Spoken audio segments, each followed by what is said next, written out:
नमस्कार मित्रांनो, मी करण लोणकर. मित्रांनो, 24 फेब्रुवारी 2025 रोजी प्रधानमंत्री किसान सन्मान निधी अंतर्गत पीएम किसानचा पुढील हप्ता वितरित केला जाणार आहे. शासनामार्फत याची ऑफिशियल घोषणा करण्यात आलेली आहे आणि देशभरातील 9,75,00,000पेक्षा जास्त लाभार्थींच्या खात्यात या हप्त्याचं वितरण केलं जाणार आहे. मात्र या हप्त्याचं वितरण करत असताना 9,75,00,000 लाभार्थींमध्ये तुमचा नंबर आहे का? तुम्हाला हप्ता मिळणार आहे का? हे देखील माहीत असणं गरजेचं आहे. मात्र खात्यामध्ये हप्ता येण्याआधी आपण या योजनेसाठी पात्र आहोत का हे पाहणं सगळ्यात महत्त्वाचं आहे. आता ते कसं पाहायचं ते मी या व्हिडिओमध्ये सांगणार आहे. तर मित्रांनो, व्हिडिओ शेवटपर्यंत पहा. आमच्या चॅनलवर पहिल्यांदा आला असाल तर सबस्क्राईब करून ठेवा, बेल आयकॉनचं बटन प्रेस करा. आमच्या व्हिडिओच्या डिस्क्रिप्शन बॉक्समध्ये ग्रुपच्या लिंक दिलेल्या आहेत, त्या तुम्ही जॉईन करून ठेवा, म्हणजे आमच्या नवनवीन अपडेट तुम्हाला मिळत राहतील. तर चला मित्रांनो, व्हिडिओ सुरू करूया.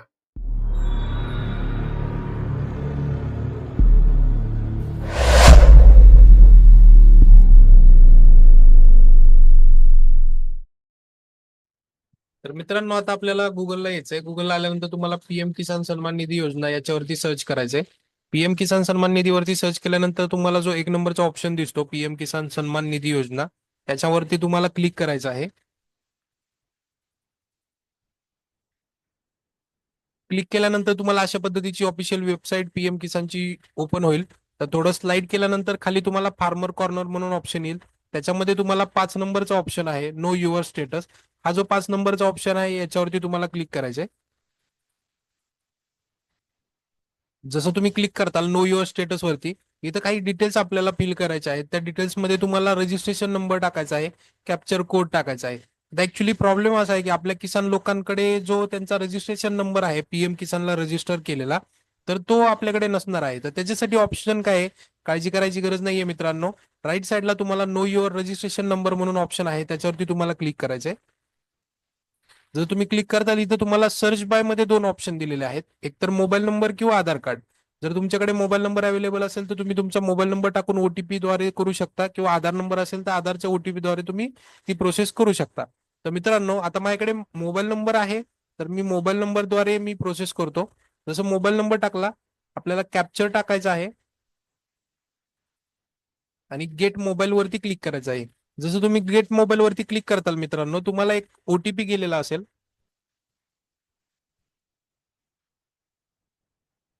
ओटीपी टाकायचा आणि गेट डिटेल्स वरती आपल्याला क्लिक करायचं आहे. क्लिक केल्यानंतर मित्रांनो, इथे तुम्हाला क्लिअर क्लिअर रजिस्ट्रेशन नंबर आणि तुमचा जो काही ज्याचं कोणाचं फार्मर नेम आहे तर ते फार्मर नेम पूर्णपणे आलेलं आहे.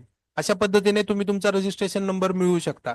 आता ही झाली एक प्रोसेस. त्याच्यानंतर आपल्याला आपली जी मेन प्रोसेस आहे त्याच्यावरती जायचं आहे. तर बॅक टू पवेलियन, आपण पुन्हा एकदा बॅकला जाऊया.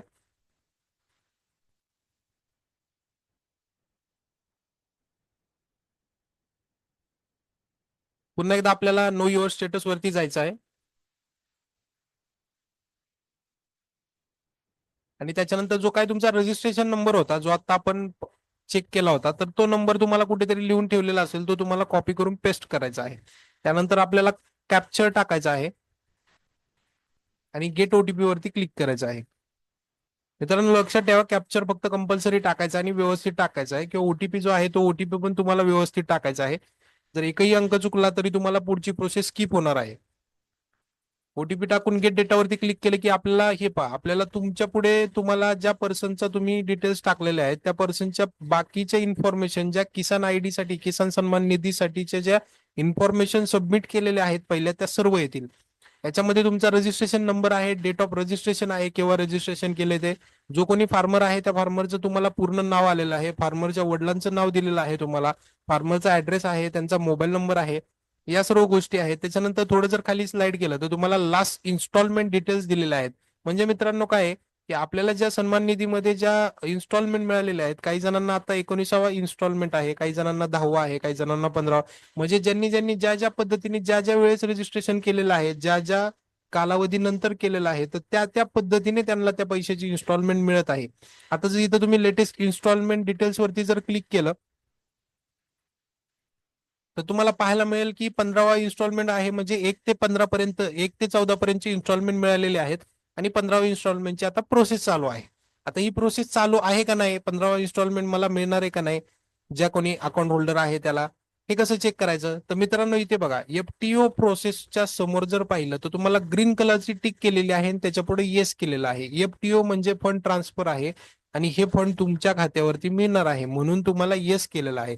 जर तिथं नो किंवा क्रॉसचं चिन्ह असतं तर तुम्हाला ते पैसे मिळणार नव्हते. आता हा झाली एक प्रोसेस. आता त्याच्या पुढे अजून काय काय? इलिजिबिलिटी स्टेटस, म्हणजे तुम्ही इलिजिबल आहात का नाहीयेत हे कसं चेक करायचं? वरती तुम्हाला 2 नंबरला ऑप्शन दिलेले आहे, इलिजिबिलिटी स्टेटस. त्याच्यावरती तुम्हाला क्लिक करायचं आहे. जसं तुम्ही इलिजिबिलिटी स्टेटस वरती क्लिक करताल मित्रांनो, इथे बघा लँड सीडिंग, त्याच्यामध्ये येस दिलेला आहे. म्हणजे तुमचं अकाउंट जे आहे ते लँड जे आहे, जमीन जी आहे ती तुमची सीडिंग झालेली आहे. ई केवायसी स्टेटस काय आहे? ग्रीन कलरची टिक आहे आणि येस आहे म्हणजे आहे.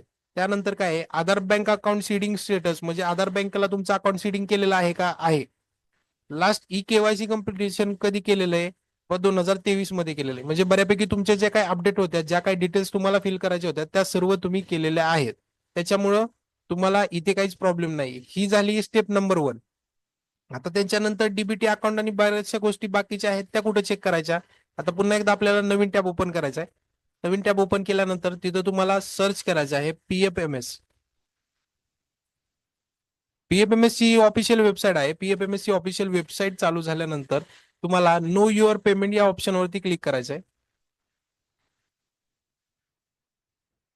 त्याच्यानंतर तुम्हाला नो युअर पेमेंट ऑप्शनवरती क्लिक केल्यानंतर public financial management system PFMS हे जे ऑफिशियल पेज आहे हे ओपन झालेलं आहे. त्याच्यामध्ये तुम्हाला पेमेंट स्टेटस मध्ये जायचंय. पेमेंट स्टेटस मध्ये तुम्हाला सेकंड लास्ट नंबरचा जो ऑप्शन आहे डीबीटी स्टेटस ट्रॅकर, त्याच्यावरती तुम्हाला क्लिक करायचंय. जसं तुम्ही क्लिक करताल इथे बघा category, DBT status, bank, application ID, enter beneficial code, bank account number, त्यानंतर तुमचा कॅप्चर कोड, अशा पद्धतीचे सर्व डिटेल्स आलेले आहेत. तर आता आपण काय करूया, स्टेप बाय स्टेप सर्व प्रोसेस करून घेऊया म्हणजे तुमच्या लक्षात येईल. तर मित्रांनो, 1 नंबरला आपल्याला सगळ्यात पहिल्यांदा कॅटेगरी सिलेक्ट करायची. आपण कुठल्या कॅटेगरीमध्ये मधील पेमेंटसाठी चेक करायला आलेलो आहे. पीएम किसान आहे, पीएमएवाय आहे, म्हणजे कुठल्या याच्यासाठी आपण चेक करायला आलो आहे. तर आपण 2 नंबरचा ऑप्शन सिलेक्ट करायचा आहे पीएम किसान.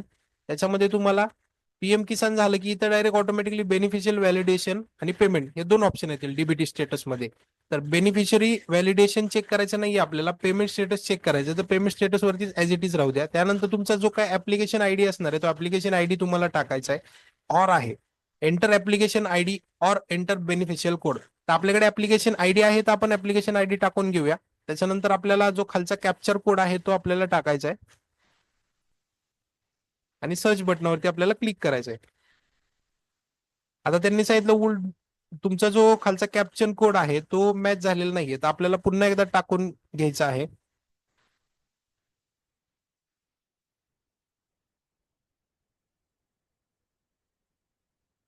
हे बघा इथं पेमेंटच्या डिटेल्स आलेले आहेत मित्रांनो. पेमेंट डिटेल्स मध्ये तुम्हाला ऍप्लिकेशन आयडी आहे, बेनिफिशियल नेम आहे, बेनिफिशियल कोड आहे, एजन्सी कोड आहे, स्कीम कोड, कुठल्या स्कीमच्या अंडर तुम्ही येता ते आहे, व्हॅलिडेशन स्टेटस आहे, त्याच्यानंतर फंड स्टेटस आहे, सँक्शन ऑफ स्टेटस आहे, फाईल स्टेटस आहे, क्रेडिट स्टेटस आहे, अशा बऱ्याचशा गोष्टी आहेत. त्याच्यानंतर खाली जर आला तुम्ही तर अजून बऱ्याचशा गोष्टी तुम्हाला पाहायला मिळतील.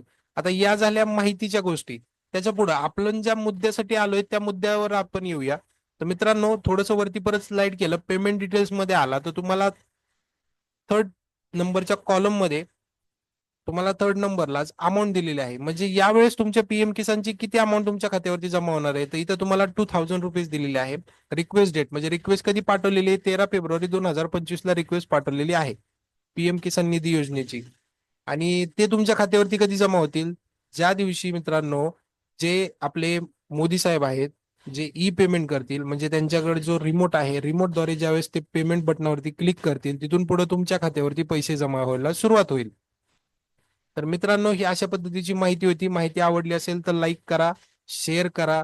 त्याबरोबर आमच्या चॅनलवर पहिल्यांदा आला असाल तर चॅनल सबस्क्राईब करून ठेवा, बेल आयकॉनचं बटन प्रेस करा. व्हिडिओच्या डिस्क्रिप्शन बॉक्समध्ये तुम्हाला आमच्या ग्रुपच्या लिंक दिलेल्या आहेत, ज्या तुम्ही जॉईन करून ठेवू शकता. भविष्यात येणाऱ्या ज्या नवनवीन अपडेटेड व्हिडिओ असतील त्या तुमच्यापर्यंत लवकर पोहोचत राहतील. जय हिंद, जय महाराष्ट्र. धन्यवाद.